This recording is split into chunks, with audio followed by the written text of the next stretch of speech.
যে আমার মাথায় সবসময় নেগেটিভ চিন্তা ভাবনা, শিরকি চিন্তা আসে, কিন্তু আমি নামাজ 5 ওয়াক্ত পড়ি, রোজা রাখি, কোরআন পড়ি। এই যে নেগেটিভ চিন্তা ও শিরকি ভাব, আল্লাহর সাথে কাউকে শরীক করছি, এইটা থেকে আমি কেমনে বাঁচবো?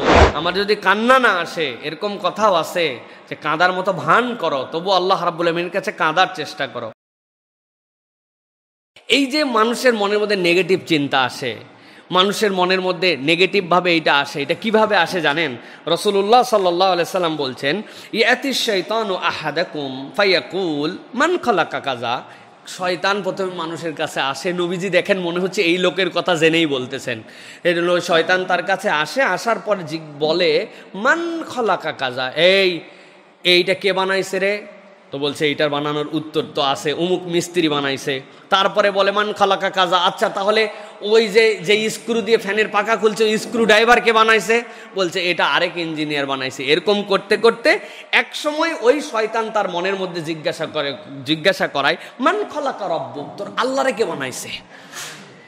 নবীজি বলছেন শয়তান কি কৌশলে এসে তার মনের মধ্যে এই চিন্তা দিতে দিতে দিতে এইটা ঢেলে দেয়।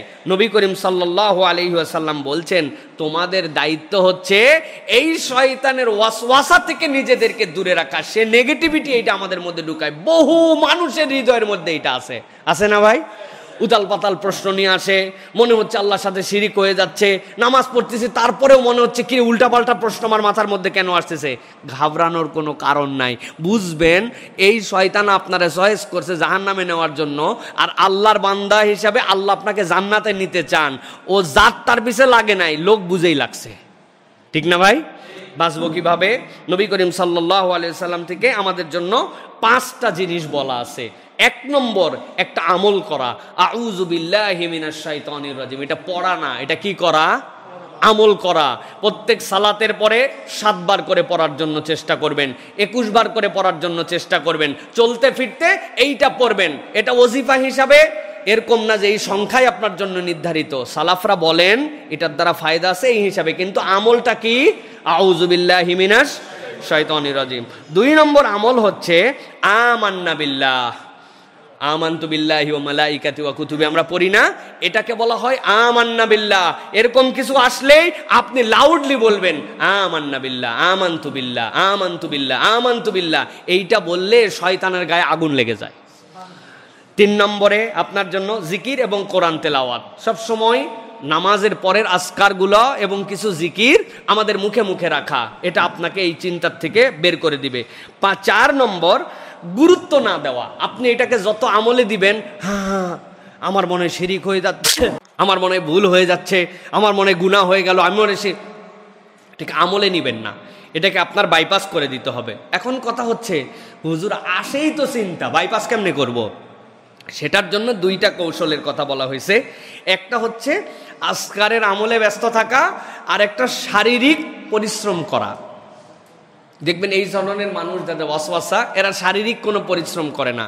আপনি যদি জিমে যান, আপনি যদি একটু ব্যায়াম করেন, আপনি যদি খেলাধুলা করেন। আচ্ছা, ব্যাডমিন্টন খেলছেন কারা কারা জীবনে? একটু হাত তোলেন তো ভাই। মাশাআল্লাহ, থাক, হাত তোলা লাগবে না, বোঝা হয়েছে, কেউ বাদ যান নাই।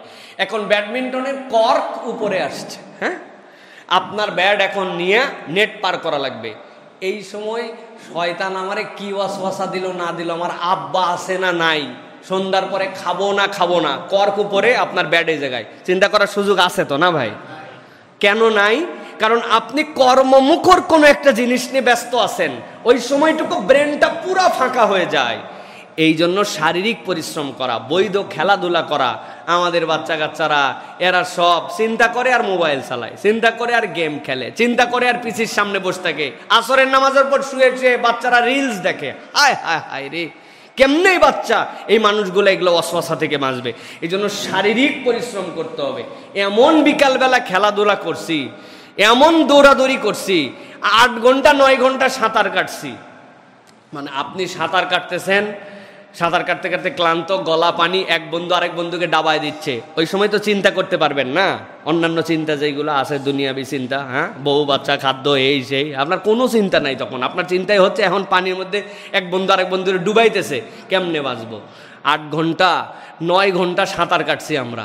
কাটার পরে আব্বা আসতেন বাড়িতে, ওই জোহরের নামাজের আগে চোখ বন্ধ করে শুয়ে থাকতাম, চোখ দিয়ে গল গল করে পানি পড়তো, কারণ চোখ খুললেই দেখা যেত রক্ত পুরা চোখের মধ্যে।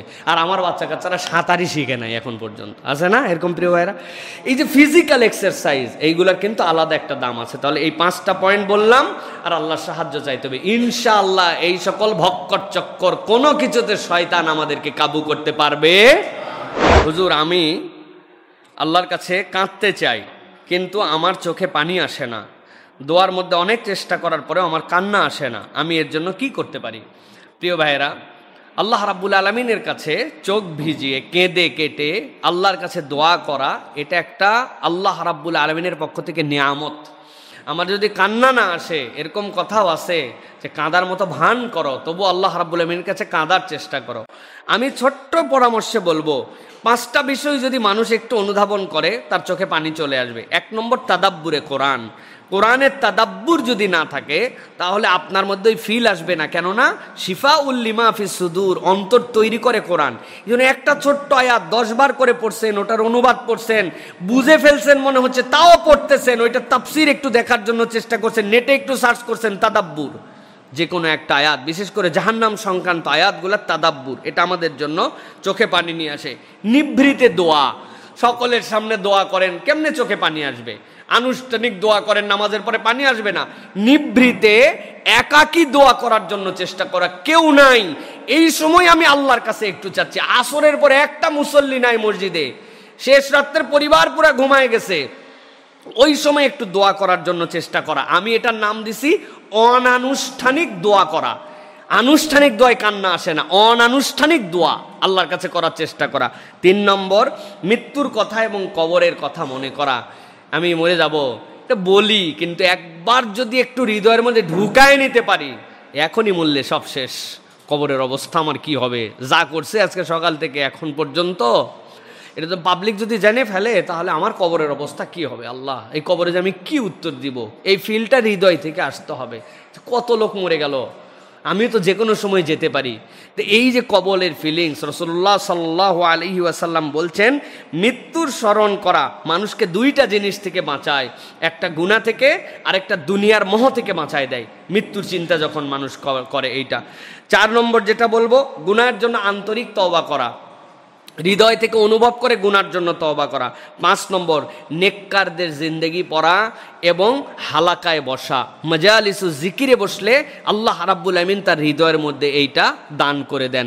এই জন্য আল্লাহ কোরআনুল কারীমের মধ্যে বলছেন, ওয়াল্লাযীনা ইযা ফাআলু ফাহিশাতান আও যালামু আনফুসাহুম যাকারুল্লাহ ফাস্তাগফারু লিযুনুবিহিম।